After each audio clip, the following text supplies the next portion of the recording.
Merci Madame la Présidente. Chers collègues, je voudrais en introduction de cette intervention sur le rapport égalité femmes-hommes que nous nous attardions un peu sur la notion de chance qui vous est chère, Madame.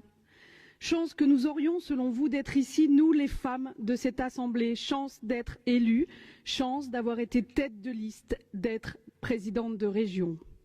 Pourtant, je ne crois pas que cela soit imputable à la chance.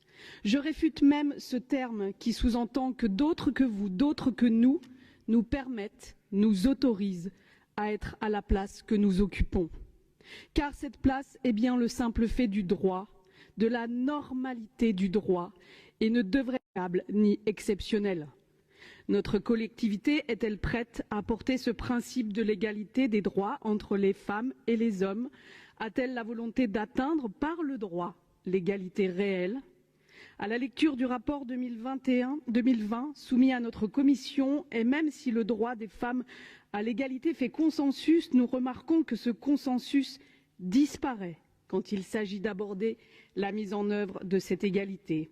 Le rapport est alarmant car il met en évidence le fait que la région n'est éloignée en rien du modèle sociétal actuel et qu'en tant qu'employeur, la collectivité n'est ni exemplaire ni innovante. La typologie de carrière, par exemple, en sont de cruelles preuves. Certes, les femmes sont globalement plus nombreuses sur l'ensemble de la population des agents de catégorie A. Toutefois, plus les postes sont à haute responsabilité, plus ils sont hauts dans la hiérarchie, plus ils sont masculins.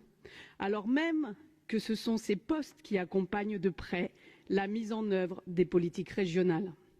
La région doit corriger ce déséquilibre en recrutant plus de femmes à compétences égales sur ces emplois fixes fonctionnels. Il est inconcevable que sur un territoire de près de 4 millions de personnes, dont 51,3% sont des femmes, les politiques publiques soient mises en œuvre sans les femmes. La région n'a-t-elle pas été sanctionnée l'an dernier pour ne pas avoir respecté la parité femmes-hommes dans la nomination des postes importants?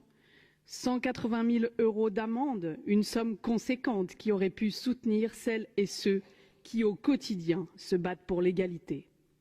Finalement, ce rapport nous montre que vous ne faites que reproduire les inégalités de la société. Les postes de catégorie B et C sont très largement féminisés dans les filières administratives.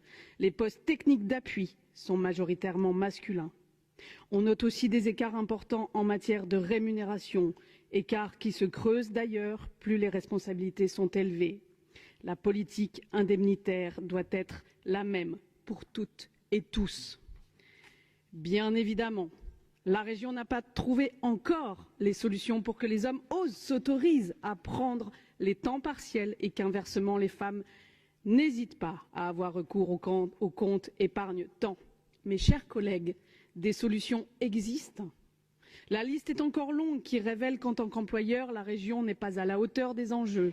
Avancement, promotion, formation continue. Mais mon temps de parole est compté. Il est donc urgent de modifier les tendances et de faire évoluer les stéréotypes. C'est notre rôle et notre honneur en tant que collectivité de faire disparaître les inégalités. Et pour paraphraser Victor Hugo, je ne dis pas réduire, je ne dis pas amoindrir, je ne dis pas diminuer, mais bien faire disparaître. L'égalité femmes-hommes est un combat de tous les jours et la région doit en prendre largement sa part. Cela doit être le cas dans les politiques publiques régionales, car il y a ce qu'on fait et puis ce qu'on impulse. Pour lutter contre la violence faite aux femmes et la grande précarité, j'aurais préféré lire dans ce rapport la volonté de soutien au travail de concertation avec les associations de femmes à la sécurisation des espaces publics, la volonté de renforcement, de mise en protection des victimes et des enfants, la volonté de mettre en place un plan régional de mise à l'abri des femmes les plus précaires qui, pour certaines, vivent dans la rue, la volonté de soutien renforcé aux associations pour éviter la rupture des parcours d'accompagnement, la volonté d'ajuster les aides au plus près des projets portés par les partenaires. J'aurais préféré lire la conditionnalité des aides accordées aux entreprises à l'égalité de salaire et aux associations en matière de lutte contre le sexisme, ou encore le rôle central que nous aurions pu accorder à l'Observatoire régional des violences faites aux femmes.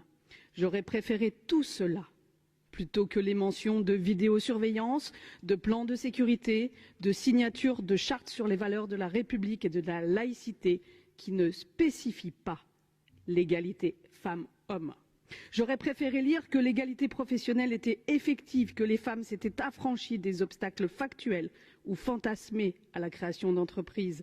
J'aurais préféré lire la mise en place d'un programme ambitieux de l'école à l'université, regroupant des actions concernant l'égalité et affirmant fortement ce principe comme modèle de la société de demain.